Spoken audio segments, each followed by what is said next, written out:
আসসালামু আলাইকুম, কেমন আছেন সবাই? এবার মূলত আমি কিন্তু ল্যাংড়া নিয়ে তেমন কোনো প্রমোশন করেছিলাম না। প্রমোশন না করার পেছনে অনেকগুলো কারণ বিদ্যমান ছিল। ল্যাংড়া আম কিন্তু মূলত কিন্তু চোচা পাতলা আম। এই আমটা এমনিতেই কিন্তু অতিরিক্ত গরম পড়লেও সমস্যা হয়, আমে পোকা দেখা দেয়। ল্যাংড়া আম নিয়ে অনেক রিস্কে থাকতে হয়। এবার তো বৃষ্টিপাতের পরিমাণ খুবই বেশি, যার জন্য ল্যাংড়া আম নিয়ে আমি প্রমোশন করেছিলাম না।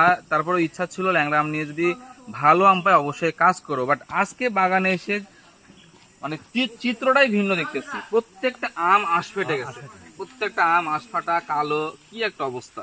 এই আমগুলা আসলে আমরা কখনোই সরবরাহ করি না, কখনো করবো না। এই জন্য অফিসিয়ালি আমি ঘোষণা দিচ্ছি, ল্যাংড়া আমটা আমি এবছর সরবরাহ করব না।